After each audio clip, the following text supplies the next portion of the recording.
নমস্কার, আমার নতুন আরেকটি ব্লগে সবাইকে স্বাগত। আজকে জগন্নাথের রথযাত্রা, আর সকাল থেকে দেখো কি বৃষ্টি। অবশ্য কয়দিন ধরে প্রচণ্ড বৃষ্টি হচ্ছে, দেখো চারপাশটা কি বৃষ্টি।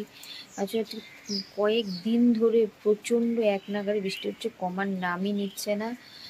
কি অবস্থা, চারপাশটা পুরো একদম ড্যাম ওয়েদার।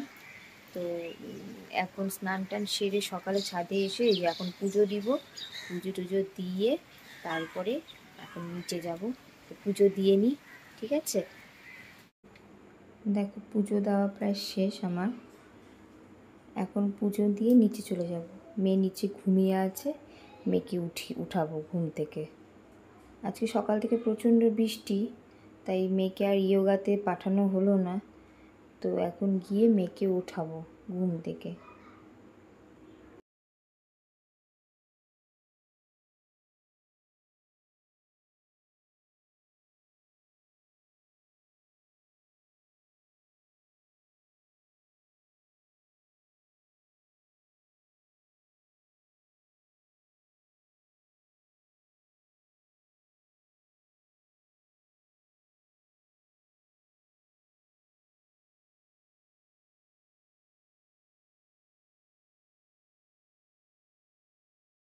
মামা,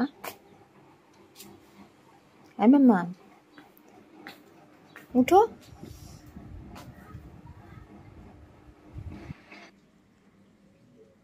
তো মেয়েও উঠে রেডি হয়ে গেছে, ফ্রেশ হয়ে গেছে। তো ওকে আমি বললাম যে যাও একটু ইয়োগাটা প্র্যাকটিস করে নাও, কারণ আজকে তো ইয়োগাতে যাওয়া হয়নি। তো আমি বললাম যে গিয়ে ইয়োগাটা একটু প্র্যাকটিস করে নাও। তো ইয়োগা প্র্যাকটিস করছে, আমি বললাম তুমি ইয়োগা প্র্যাকটিস করো, তারপরে আমি তোমার টিফিনটা বানিয়ে দিচ্ছি। তো আমি যাই টিফিনটা ওর বানিয়ে নিয়ে আসি, ও ততক্ষণ ইয়োগা প্র্যাকটিস করুক।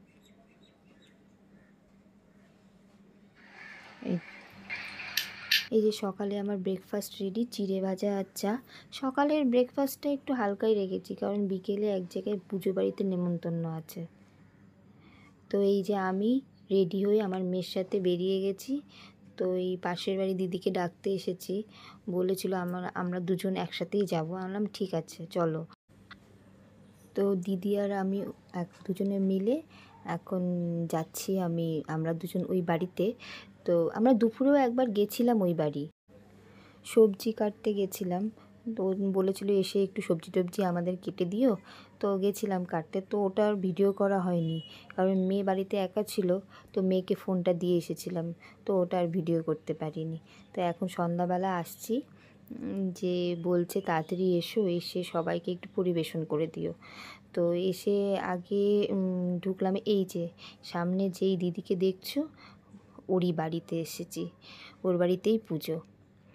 আগে তোমাদের চলো ঠাকুর ঘরটা দেখাই, কি অপূর্ব ঠাকুর ঘরটা হয়েছে, কি বলবো। এই দেখো কি সুন্দর, ওই যে রাধা গোবিন্দ, ওই রাধা গোবিন্দকে আজকে এখানে বসানো হয়েছে। দেখেছো কি সুন্দর এক একটা প্রতিমা, মূর্তিগুলো দারুণ সুন্দর না? আর এই রাধা গোবিন্দের থেকে তো মুখ ফেরানোই যাচ্ছে না, অদ্ভুত সুন্দর ঠাকুর ঘরটা।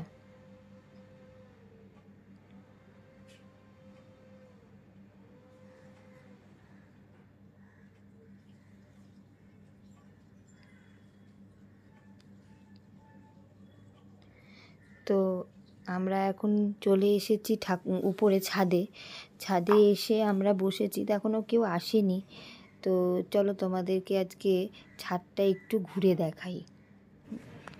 এখনও সেরকম লোকজন আসেনি, তো তাই ভাবলাম যে ছাদের গাছগুলোকে দেখাই। দেখো ছাদের মধ্যে কি সুন্দর আম গাছ হয়েছে, ছোট ছোট। এটা হয়তো আম্রপলি, এখানে ছোট ছোট আমও ধরে, জানো কি ভালো লাগে দেখতে। এত সুন্দর করে সব গাছগুলো রেখেছে, কি ভালো লাগছে। আর এই পদ্ম গাছটা দেখো কত বড় হয়েছে, এখানে বলে অনেক পদ্মও ফোটে,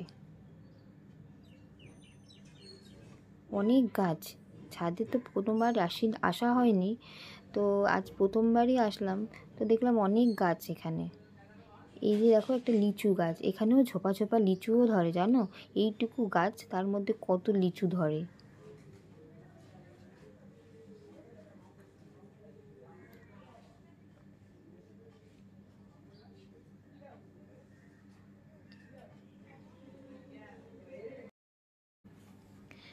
তো এই বসে বসে আমরা সব আড্ডা মেরে যাচ্ছি, কারণ লোকজন সেরকম এখনও সন্ধ্যাবেলা আসা হয়নি, 1-2 জন করে আসছে। তো এই বসে বসে সবাই মিলে আড্ডা মারছি আর হাসাহাসি করছি। এখন প্রায় অনেকেই আসা শুরু করে দিয়েছে, তো ভীষণই ব্যস্ততার মধ্যেই একটু ভিডিও করে নেওয়া আর কি।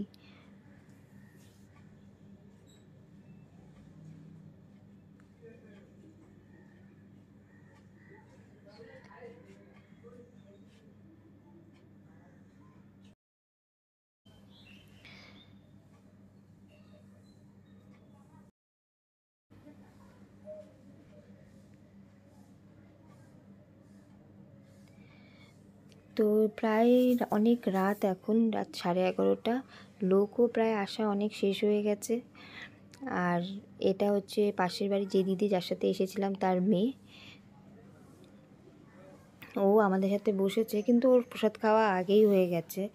তো আমরা এখানে লাস্ট ব্যাচ বসে গল্প করছি, হাসাহাসি করছি, আড্ডা মারছি আর খাচ্ছি। খেয়ে এখন বাড়ি যাব। এই ছোট ছোট মুহূর্তগুলোকে ভীষণভাবে এক সময় যখন বসে থাকি এই মজাগুলোকে ভীষণভাবে মনে পড়ে। তাই এই আড্ডা, এই মজা, এগুলো স্মৃতি হয়ে থাকে মনের এক কোণায়, তাই না? যখন এই ভিডিওগুলোকে আবার দেখব, তখন আবার নতুন করে আবার এক সময় স্মৃতিচারণা হয়ে যাবে। তো রাত এখন প্রায় 11:15, বাড়ি যাচ্ছি। ব্লগটা এখানেই শেষ করছি। আবার সবার সাথে পরের নতুন একটি ব্লগে দেখা হবে। তোমাদের সবার যদি এই ভিডিওটা ভালো লেগে থাকে তবে একটা লাইক, কমেন্ট অ্যান্ড শেয়ার করে দিও আর চ্যানেলটাকে সাবস্ক্রাইব করে দিও। ধন্যবাদ।